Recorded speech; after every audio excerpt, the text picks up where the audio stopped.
The huge metal doors opened with a soft hiss. Ambassador Sarah Chun walked into the biggest room she had ever seen. The ceiling was so high that clouds could have formed up there. Thousands of seats filled the space, arranged in circles that went up and up until they disappeared into shadows.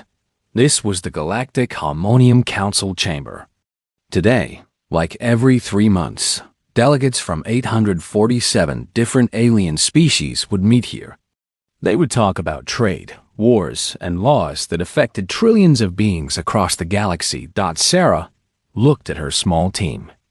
Dr. James Park adjusted his simple black suit and checked his tablet one more time. Captain Maria Santos stood straight and calm, her military background clear in how she carried herself. All 3 humans wore the same dark suits.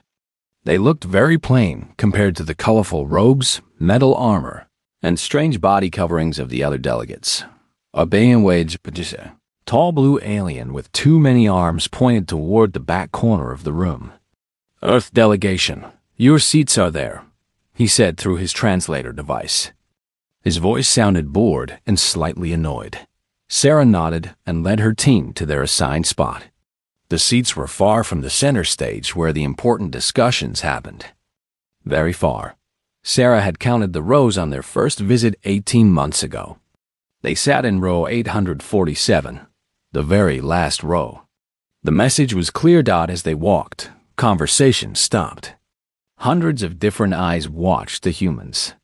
Sarah heard whispers in languages her translator picked up. "Are those the new primitives? I heard they barely have fusion power. Why are they even here?" Sarah kept her face calm. She had learned early in her diplomatic career not to show anger or hurt. But inside, she felt both. The 3 humans sat down just as the session began. Speaker Thal 9 floated to the center platform. He was from a species that looked like a jellyfish made of light. His voice echoed through the chamber. "The Galactic Harmonium Council calls this quarterly session to order. We have 15 items on today's agenda." For the next 4 hours, Sarah listened to discussions about mining rights, shipping routes, and trade agreements. Every decision affected billions of lives and vast amounts of wealth. Earth was mentioned exactly 0 times. The Zephyrian Trade Consortium, a group that controlled much of the galaxy's shipping, presented their newest proposal. Their leader, a creature that looked like a walking tree with golden bark, spoke in a voice like rustling leaves. "Honored council members, we propose new safety regulations for hyperlane travel. Some species have not yet developed the wisdom needed for safe faster-than-light travel. We suggest limiting access to the main shipping routes for species that have been spacefaring for less than 5,000 years. Sarah's hands tightened on her tablet. 5,000 years. Humans had been in space for barely 200 years, if you counted their first moon landing. They had only developed faster-than-light travel after meeting the Andromedans. 3 years ago, the reptilian creatures from the hegemony worlds hissed their approval. Their leader, a massive being covered in black scales, stood up. "The Zephyrians speak wisdom. Young species often cause accidents. Their lack of experience puts everyone at risk." More voices joined in. The crystal beings from the outer rim agreed. The mechanical species from the core worlds calculated that inexperienced pilots caused 12% more shipping delays. Not one of them looked toward the human section. But Sarah knew exactly who they were talking about. Dr. Park leaned close to her ear. "They're essentially banning us from half the galaxy's trade routes," he whispered. Sarah nodded. This was not the first time something like this had happened. Since joining the council, humans had watched as decision after decision made their lives harder. They were never invited to the important committee meetings.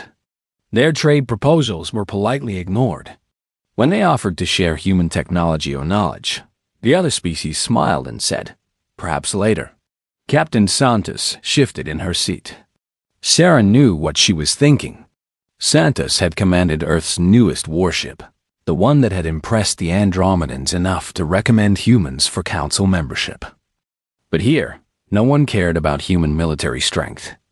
To them, Humanity's best warship was probably like a toy compared to what the older species could build. The vote on the Zephyrian proposal was quick. 743 species voted yes.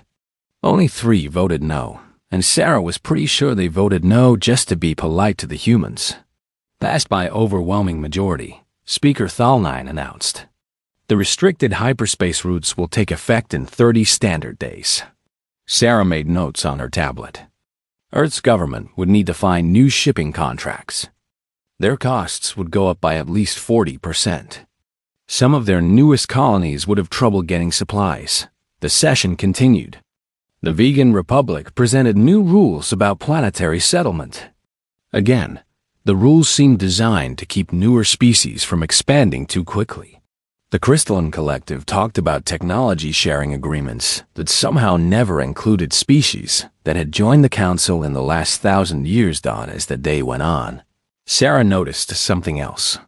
The older, more powerful species often met each other's eyes during discussions.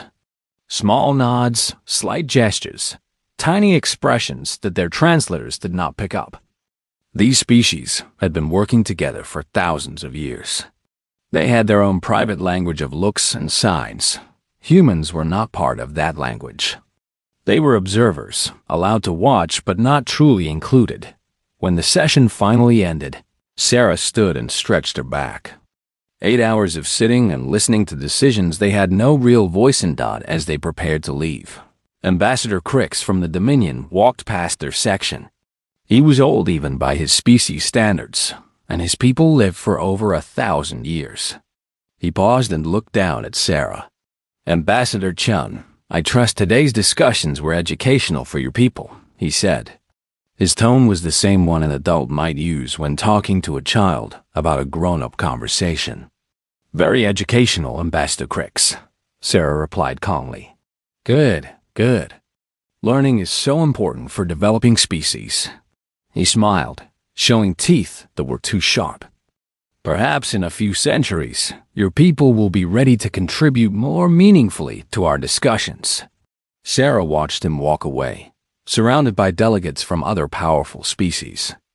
They talked and laughed together like old friends at a private party. Dr. Park packed up his equipment. "Same time next quarter?" he asked. Sarah looked around the enormous chamber one more time. Most of the delegates had already left. The few remaining groups were clearly the important ones, still talking about real business now that the formal session was over. None of them looked toward the human section. "Same time next quarter," she confirmed. But as they walked toward the exit, Sarah found herself wondering if sitting in the back row and being politely ignored was really the best use of humanity's time. 3 months later, Sarah Chun walked into the council chamber again. This time felt different. The usual pre-session chatter seemed more excited than normal. Delegates gathered in small groups, speaking in low voices. When they saw the human delegation, some of them smiled in ways that made Sarah uncomfortable. She led her team to their seats in the back corner. Row 847, as always. As they sat down, Sarah noticed that more delegates than usual were looking their way.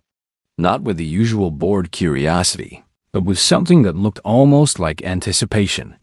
Speaker Thalnine began the session with the standard opening. The first few agenda items were routine.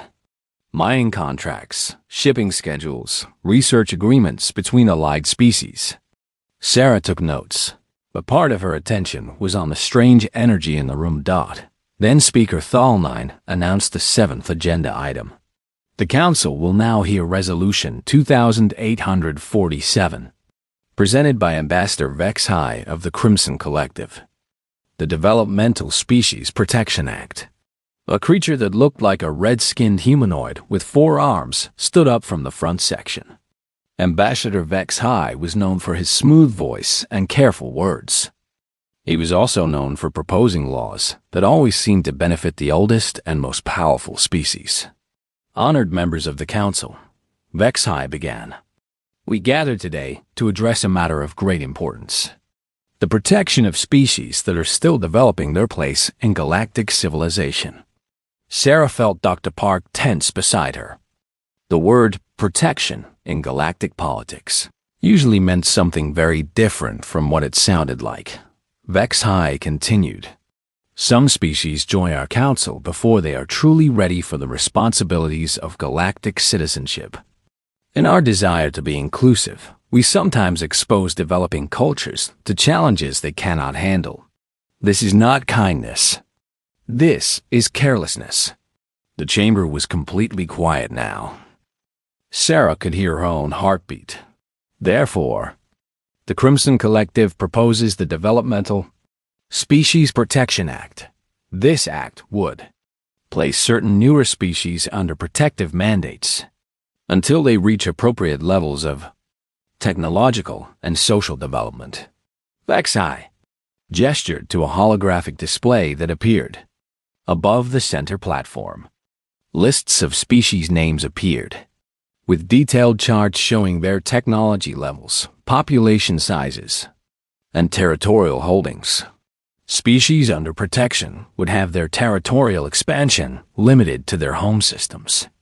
Their population growth would be carefully managed to ensure sustainable development. Their access to advanced technologies would be guided by experienced council mentors. Sarah stared at the display. Earth's name was at the top of the list.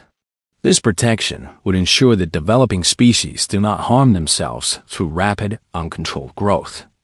It would also prevent them from accidentally destabilizing galactic peace through inexperience. Captain Santos leaned forward in her seat. Sarah could feel the anger radiating from her military training. Ambassador Crix from the Dominion stood up. The Crimson Collective speaks with wisdom. Young species often mistake their early successes for proof of readiness. We have all seen what happens when primitive cultures gain access to advanced technology too quickly. Several delegates nodded agreement. The crystal beings chimed their approval. The mechanical species calculated probability matrices that supported the proposal. Take humanity, for example, Crix continued, and Sarah's blood went cold. In less than 3 years, they went from chemical rockets to faster-than-light travel. This is not natural development. This is dangerous acceleration that could lead to catastrophic mistakes. Now everyone was looking at the human section. Sarah felt like an insect under a microscope. Humans are enthusiastic, but enthusiasm without wisdom leads to disaster. A few more centuries of guided development under council protection would serve them well. The debate that followed was polite and civilized and completely one-sided. Speaker after speaker stood up to support the resolution. They used careful, respectful language, but the message was clear. Humans were children who needed adult supervision. The few voices that spoke against the resolution were weak. The Andromedan free traders, who had sponsored humanity's council membership, argued that the resolution was too broad. But even they admitted that some oversight might be beneficial. Sarah requested permission to speak. Speaker Thawline looked surprised.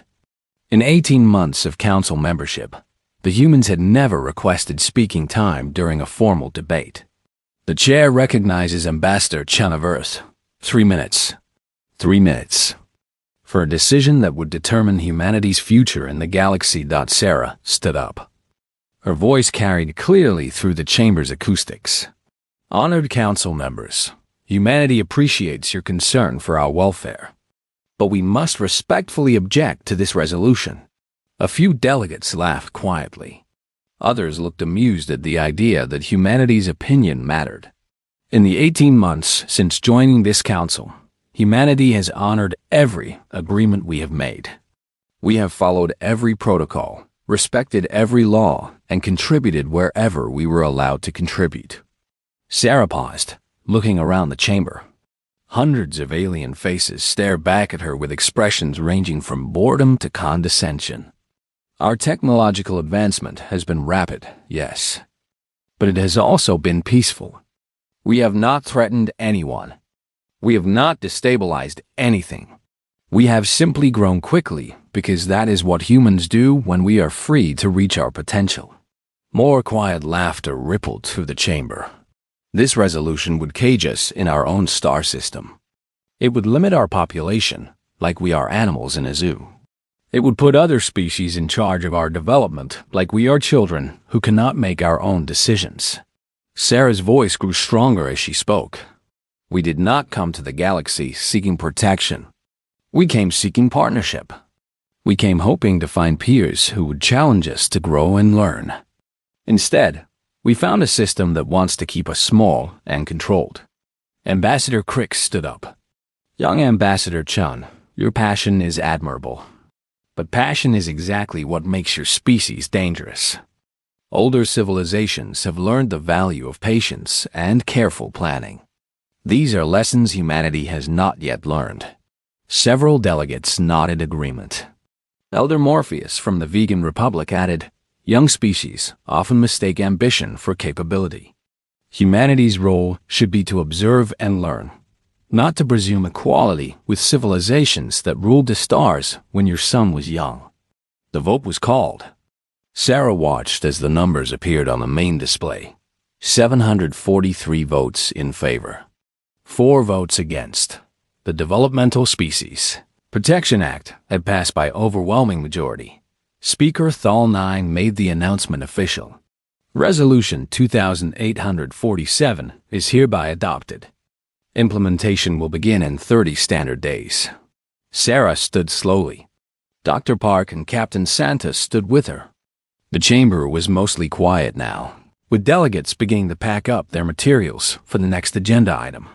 Sarah's voice cut through the quiet conversations. We came to this council in good faith. We honored every agreement, respected every protocol, and contributed where we could. The chamber fell silent again. Every delegate was now looking at the 3 humans standing in the back corner. You have just voted to make us children in our own galaxy. You have decided that our rapid growth is dangerous. Our ambitions are threats. And our independence is a problem that needs to be solved. Sarah paused, meeting the eyes of Ambassador Crix, then Vex High, then several other key delegates. We reject your protection. All our pacts, treaties, and agreements with member species are hereby terminated, effective immediately. Shocked murmurs erupted throughout the chamber. Several delegates started to stand up. Earth withdraws from the Galactic Harmonium Council. Sarah turned and walked toward the exit. Dr. Park and Captain Santos followed her. Behind them, the chamber exploded into confused voices and alarmed discussions as they reached the doors. Sarah heard Speaker Thal9 calling for order. She heard Ambassador Crix demanding that the humans return to their seats. She heard Vex High insisting that withdrawal was not legally possible under council law. Sarah kept walking.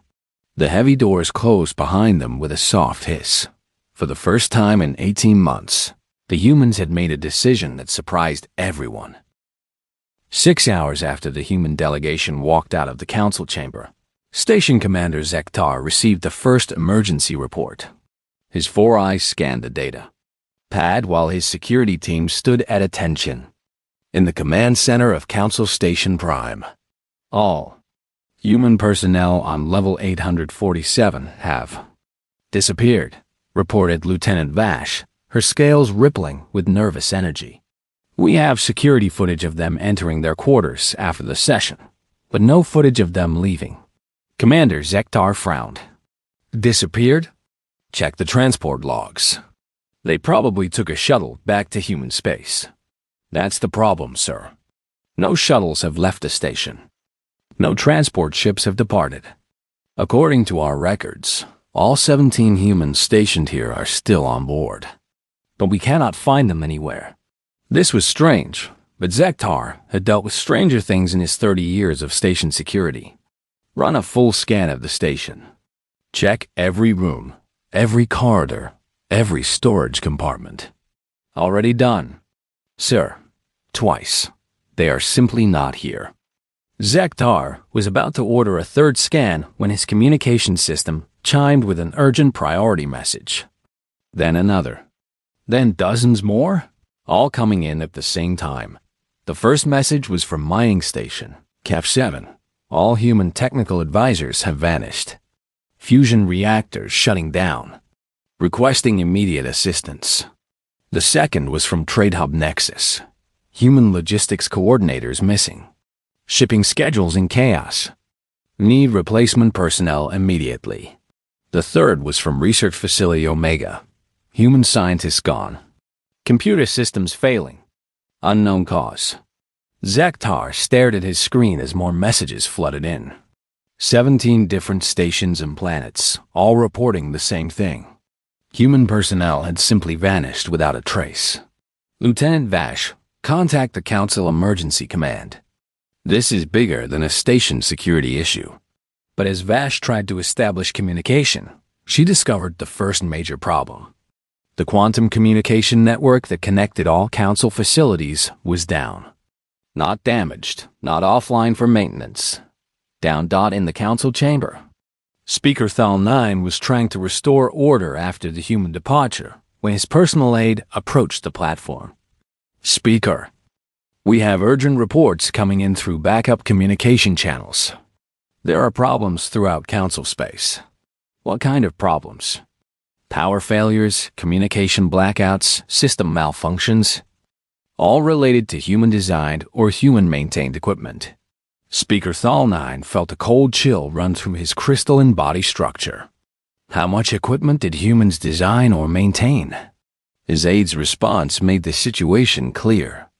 According to our records, more than we realized. The problems began small and grew rapidly. On Zephyrian Prime, the elegant fusion reactors that powered their main cities shut down automatically.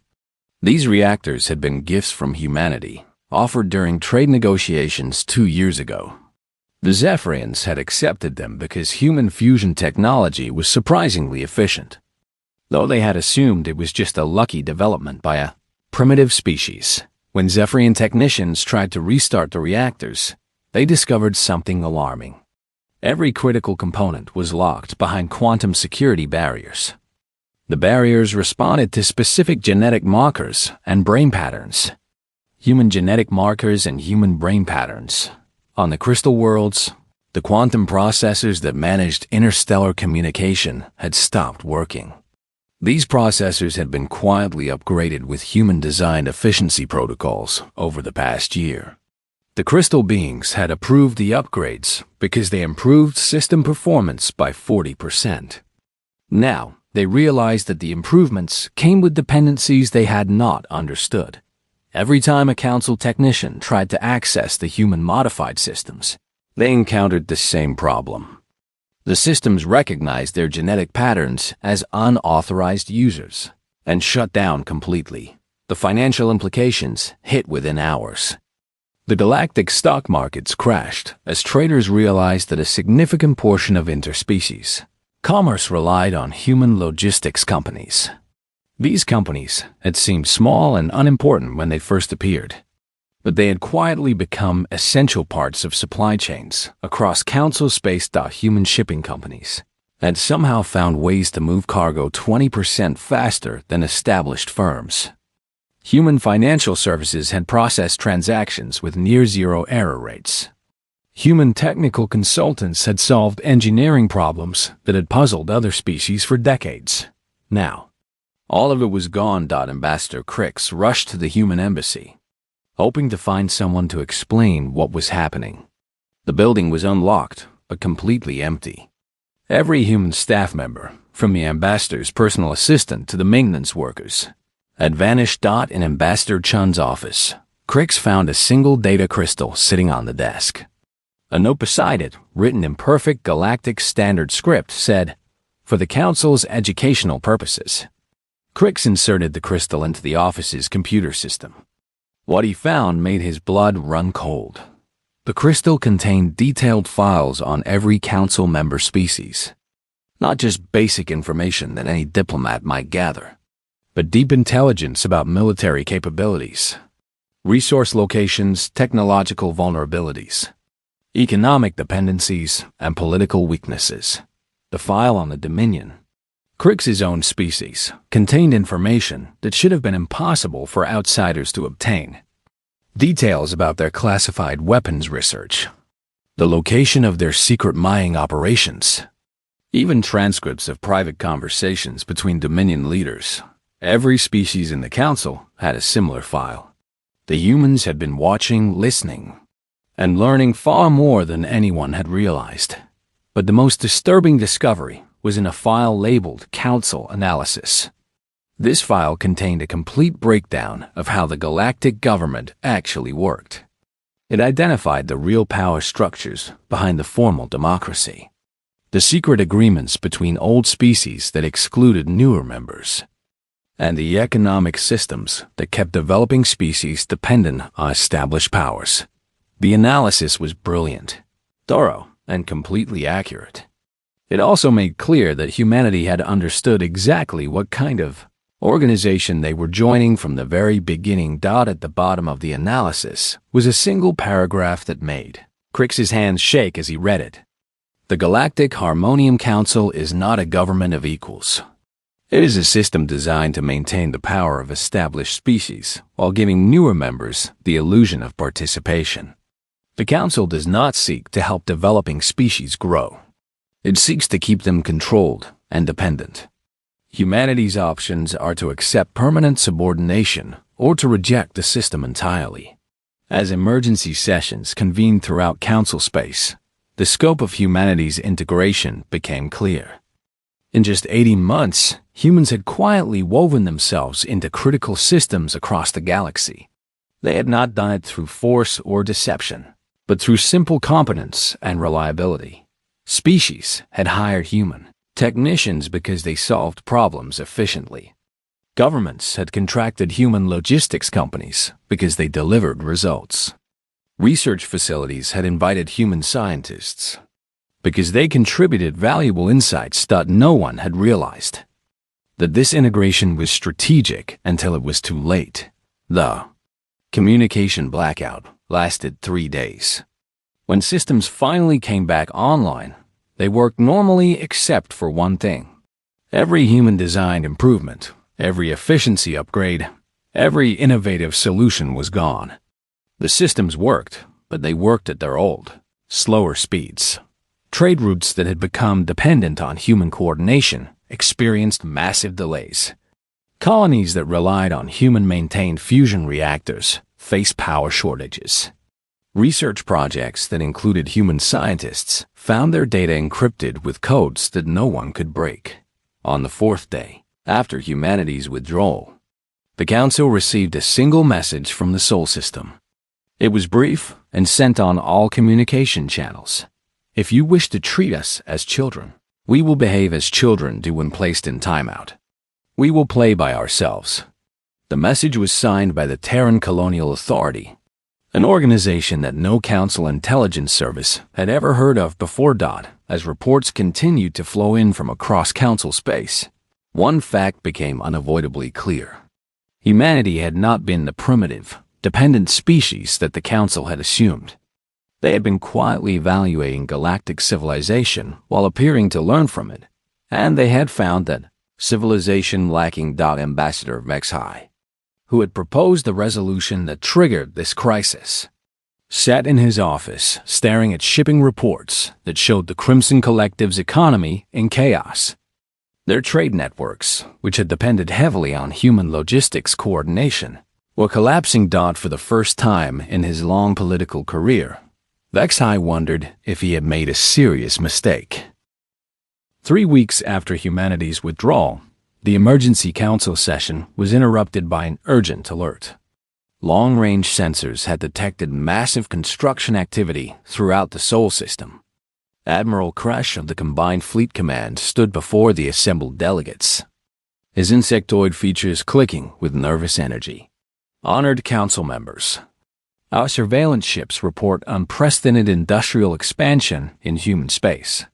In just 21 days, they have built what appears to be 17 new orbital facilities and at least 47 vessels of unknown design.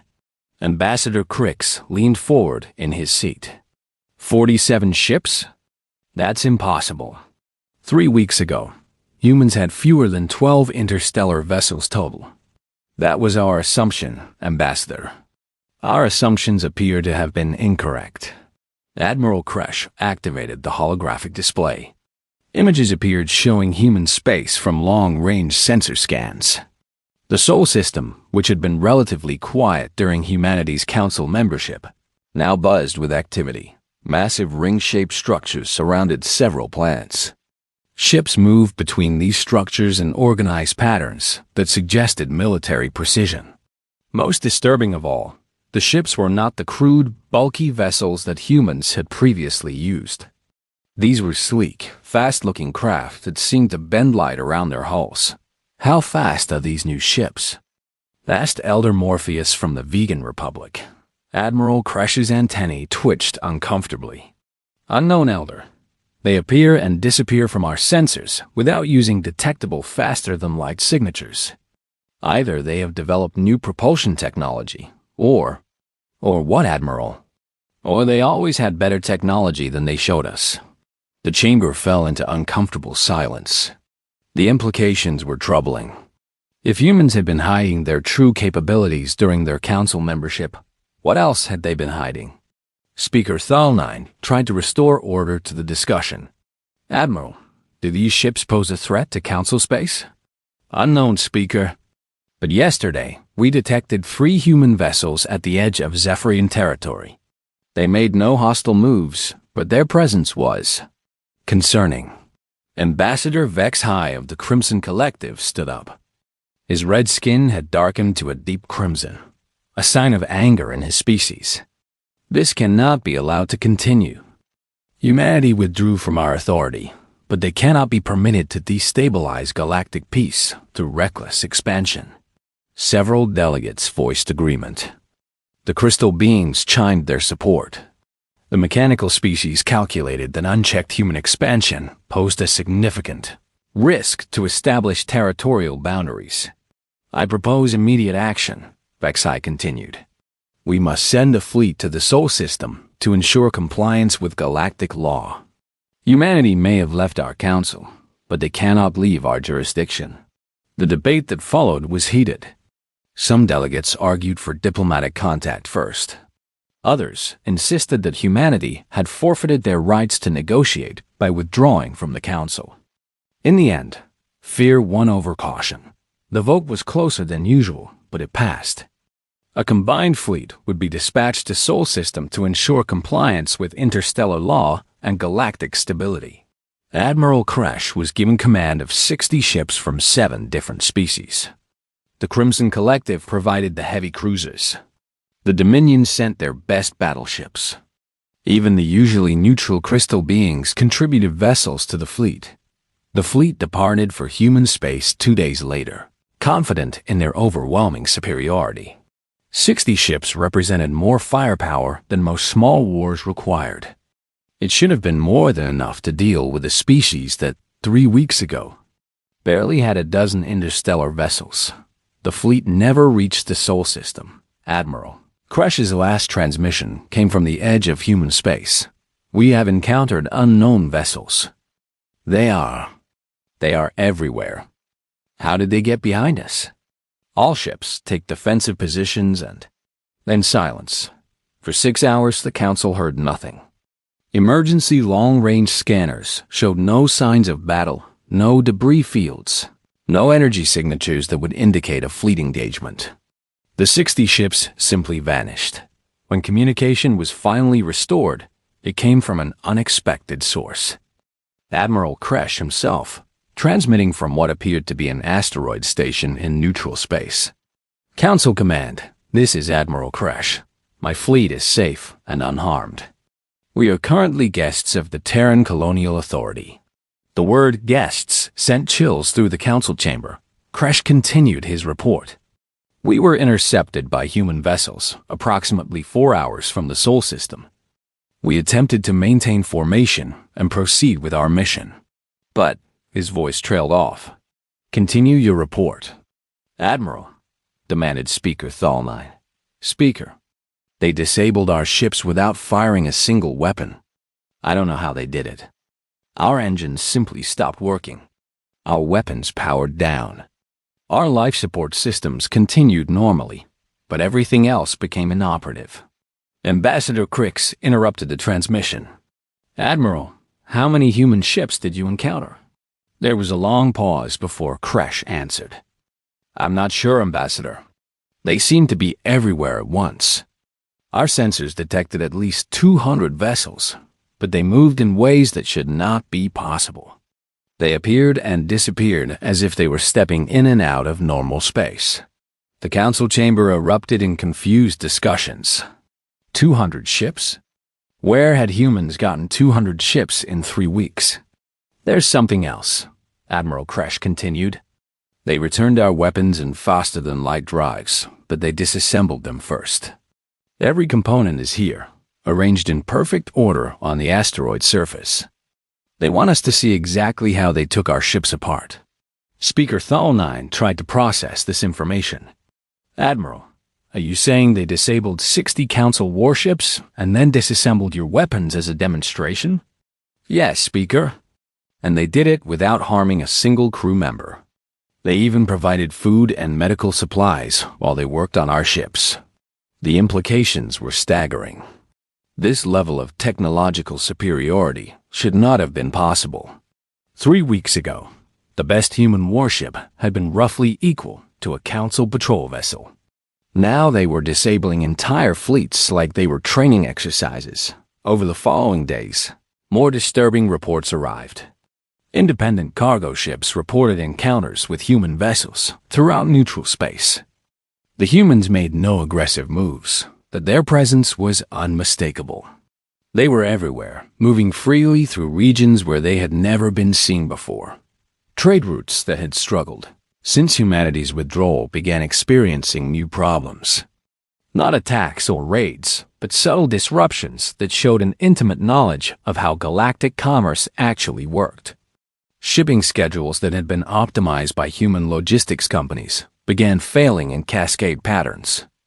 Supply chains collapsed in ways that suggested someone understood exactly which. Connections to break the Zephyrian Trade Consortium, which had proposed the original restrictions on primitive species, found their shipping costs increasing by 60% as routes became unreliable. The Crimson Collective discovered that several of their mining operations had become unprofitable overnight when mysterious technical problems made extraction difficult, but the most unsettling. Discovery came when Council intelligence services tried to investigate human capabilities. Every attempt to scan human space in detail was met with polite but firm interference. Human ships would appear near Council surveillance vessels and escort them away from sensitive areas. The escorts never threatened violence. They simply made it clear that further observation was not welcome. Ambassador Chen's prediction had been accurate. If the Council wanted to treat humanity like children, humans would behave like children. They would play by themselves, in their own space, by their own rules. The problem was that their playground now seemed to extend far beyond the Sol system. Reports of human activity came from dozens of star systems that should have been outside their reach. Either humanity had been exploring and establishing bases for months before their withdrawal, or they had developed capabilities that made traditional concepts of distance irrelevant. In the Council chamber, delegates who had voted for the Developmental Species Protection Act began to question their decision. The species they had tried to protect and control was clearly more advanced than anyone had realized. And that species was no longer interested in playing by Council rules. As emergency sessions continued, one question dominated every discussion. If humanity had possessed these capabilities all along, why had they bothered with Council membership at all? The answer, when it came, would be even more disturbing than the question. 6 months after humanity's withdrawal from the Galactic Harmonium Council, Ambassador Crix stood in the half-empty Council chamber and tried to understand how everything had gone so wrong. Where once 847 species had gathered for quarterly sessions, now barely 400 delegates filled the vast space. The missing species had not been conquered or destroyed. They had simply chosen to leave. The exodus had begun quietly. First, the Andromedan Free Traders announced they were suspending their council membership to explore new opportunities. Then the Outer Rim Mining Collective withdrew, citing philosophical differences with current council policies. Within weeks, the trickle became a flood. Independent systems that had chafed under council authority for centuries suddenly found the courage to break away. The reason was always the same. They had received offers of partnership from something called the Terran Cooperative. Speaker Thalnine called the emergency session to order. His crystalline form seemed dimmer than usual, as if the stress of recent events was affecting his internal light. We gathered today to address the continuing crisis caused by human withdrawal and the formation of their alternative organization, he announced. Intelligence reports indicate that the Terran Cooperative now includes 127 species and controls approximately 30% of galactic shipping routes. The numbers were staggering. In just 6 months, humanity had gone from a single species asking for council membership to the leaders of a rival organization that threatened the council's authority. Admiral Kresh recently returned from his guest experience with human forces, presented the latest intelligence reports. His insectoid features showed the strain of recent events. Honored delegates, our surveillance efforts continue to be frustrated by human technology. However, we have learned some disturbing facts about their capabilities. The holographic display showed a map of known space. Red dots marked systems under council authority. Blue dots showed Terran cooperative territory. The blue was spreading. Human ships now operate freely in over 200 star systems. They have established bases, trading posts, and what appear to be research facilities throughout regions we considered secure council space. Ambassador Vexhai interrupted. How is this possible? 3 months ago, humanity controlled only the Sol system. Admiral Kresh's antennae twitched. That's what we believed, Ambassador. Our intelligence was apparently incomplete. The display zoomed in to show specific systems. In each one, human installations appeared to have been operating for months or even years. Some were clearly new construction, but others showed signs of long-term development. We now believe that humanity has been conducting covert exploration and expansion operations since before their council membership began. While they sat in our chamber, pretending to be newcomers to space travel, they were quietly establishing a presence throughout the galaxy. The revelation hit the delegates like a physical blow. Everything they had assumed about humanity had been wrong. The eager, primitive species asking for guidance had actually been an advanced civilization conducting an intelligence operation. Elder Morpheus from the Vegan Republic stood slowly. His ancient frame trembled with anger or shock. Are you saying that humanity's entire council membership was a deception? Not a deception, Elder, an evaluation. The voice came from the chamber's public address system. Every delegate turned to look for the source of the transmission. Speaker Thal9 frantically checked his communication controls, but the system showed no incoming signals. This is Ambassador Sarah Chun, formerly of the Earth delegation to the Galactic Harmonium Council. A holographic image appeared above the central platform. Ambassador Chun stood in what appeared to be a modern office, but the view through her windows showed alien stars. I am addressing you from New Geneva Station, the diplomatic center of the Terran Cooperative. I wanted to explain our actions and offer you a final opportunity to understand what you have lost. The chamber was completely silent. Every eye focused on the human woman who had walked out of their council 6 months ago. When humanity first developed faster than light travel, we faced a choice. We could expand into the galaxy alone, or we could seek contact with other intelligent species. We chose contact because we hoped to find civilizations that shared our values of growth, cooperation, and mutual respect. Chun paused, her expression showing the disappointment that her words described. Our first contact was with the Andromedan Free Traders. They told us about the Galactic Harmonium Council and suggested we seek membership. We were excited by the possibility of joining a community of equals, working together for common prosperity. The image shifted to show data files and reports. We spent 2 years studying your civilization before requesting membership. We analyzed your laws, your economics, your social structures, and your history. We learned your languages and customs. We prepared to contribute to what we hoped would be a partnership of mutual benefit. Ambassador Crix felt a growing sense of dread as he listened to Chun's calm, measured words. What we discovered was that the Galactic Harmonium Council is not a government of equals. It is a system designed to maintain the power of established species while giving newer members the illusion of participation. Older species make the real decisions in private meetings, while public sessions serve as theater to justify predetermined policies. The holographic display showed the council chamber itself, with overlays highlighting the seating arrangements, voting patterns, and informal power networks that Chun was describing. You do not seek to help developing species grow and prosper. You seek to keep them controlled and dependent. The Developmental Species Protection Act was not an exception to your normal policies. It was the logical conclusion of your entire approach to governance. Speaker Thal 9 tried to interrupt. Ambassador Chun, these accusations are true, Chun finished. Every word is documented in the intelligence files we gathered during our 18 months of observation. Files that we have shared with every species in the galaxy. The implications of that statement rippled through the chamber. If humanity had shared detailed intelligence about council operations with other species, it explained why so many governments had suddenly found the courage to break away. Chun continued. We came to your council seeking peers and found masters who had forgotten how to grow.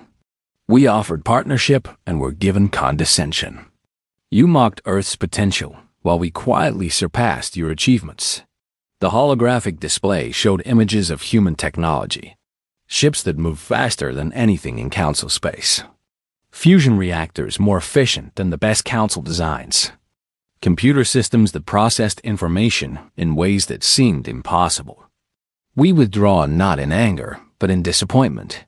You have built a civilization based on hierarchy and control rather than cooperation and growth. The Terran Cooperative offers an alternative. New images appeared, showing the diverse species that had joined humanity's organization. The display emphasized something that council observers had missed. Most of the defecting species were younger civilizations that had been marginalized by council politics. To the species still listening, from your council chamber, you have a choice. You can remain part of a system that will keep you subordinate and controlled. Or you can join a cooperative where your contributions will be valued and your growth will be encouraged. Ambassador HFY stood up, his red skin darkening with anger.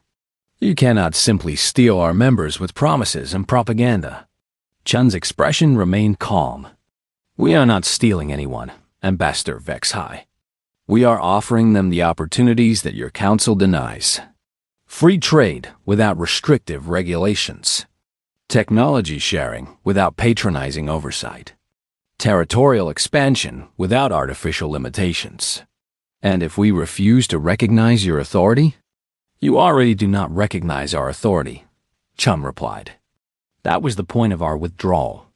We do not seek your recognition or your approval. We seek to build something better. The transmission continued for another hour. Chun answered questions from delegates with detailed explanations of Terran cooperative policies. Everything she described was the opposite of council tradition. Young species were encouraged to expand rapidly. Technological advancement was supported rather than controlled. Political power was distributed based on contribution rather than age. When the transmission ended, the council chamber was quieter than it had been in centuries. Delegates sat in their seats, processing what they had learned. Over the following weeks, the exodus accelerated. Species that had been considering departure made their decisions quickly. The council's attempts to prevent further defections only convinced more governments that Chun's criticisms were accurate. 1 year after humanity's withdrawal, Ambassador Crix walked through the empty corridors of Council Station Prime. Most of the offices were vacant now. The few remaining staff members worked to maintain essential services for the 200 species that still claimed council membership. In his private office, Crix found a message waiting on his personal communication system. The sender was listed as Ambassador Chun, Terran Cooperative. The message was brief. Ambassador Crix, the Terran Cooperative extends an invitation for the Dominion to join our organization. We believe your species has much to contribute to a galaxy based on cooperation rather than control.